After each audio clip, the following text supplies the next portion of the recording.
My name is Amelia Scott. I was 29 when I learned that trust could be the deadliest weapon in the hands of the wrong person. I worked in a fast-paced Manhattan marketing firm called Helix. I was known as the woman who always delivered under pressure. Late nights, no weekends, missed birthdays, none of it mattered. I was chasing something bigger. Or at least, I thought I was. Then I met Jake. Jake was charming. A new hire in our department. Ivy League graduate. Perfect teeth, confident smirk. Everyone loved him immediately, but he seemed to notice me more than others. He'd bring me coffee without asking. He'd compliment my ideas in meetings. Slowly, we started spending more time together. I thought it was harmless. Then harmless turned into dinners. Dinners turned into weekends. And before I realized what was happening, Jake had become part of my life. One night, while curled up on my couch, he looked at me and said, "You are going to be huge someday. But people like us, we climb faster together." I believed him. I was naive. Things began to shift at work. I started getting excluded from high-profile meetings I used to lead. Projects were suddenly being redirected. But strangely, Jake was thriving. His ideas sounded eerily similar to mine.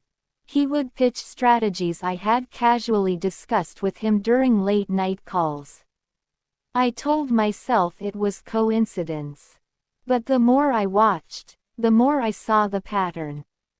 Then the bomb dropped. We were both up for a major promotion, the director of strategic initiatives. It was a role I had unofficially trained for over the last 2 years.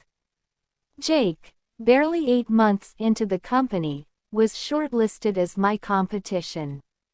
I stayed quiet, focused, professional. A day before the final decision, HR called me in.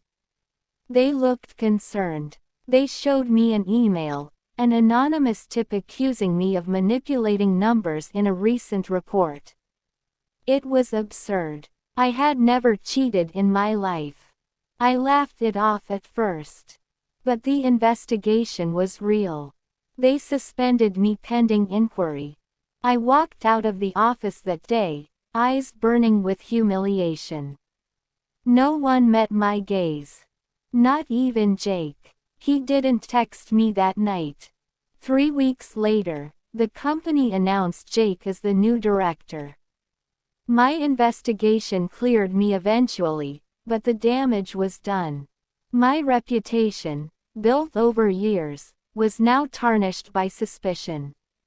I handed in my resignation the next day.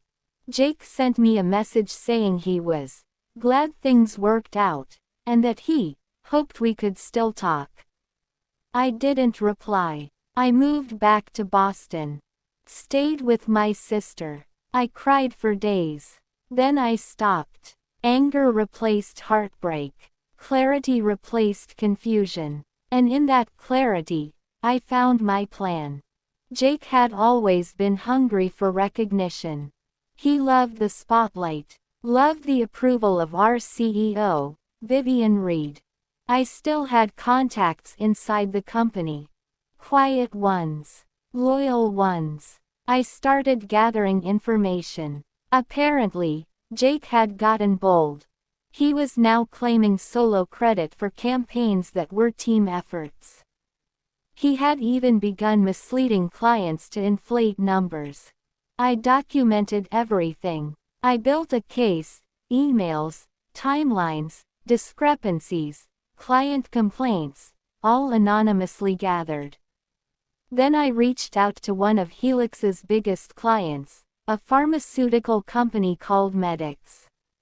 I showed them how Jake had manipulated their product's market data to make it look more effective in digital campaigns than it really was.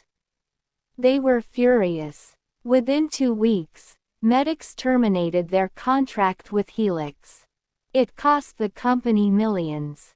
Suddenly, eyes turned toward Jake. But I wasn't done. I leaked the full report to a respected business blog under an alias. The article exploded online. The golden boy of Helix. Real genius or real fraud? Jake's face was everywhere, but not in the way he wanted. Vivian Reed, the woman who once proudly called him her protégé, launched an internal review. When she found out he'd plagiarized and lied in his reports, she fired him publicly. Still not enough. Jake called me. I didn't pick up. He emailed. Still silence.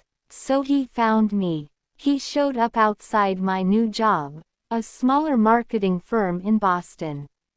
He looked different. Tired. Disheveled. I know it was you, he said quietly.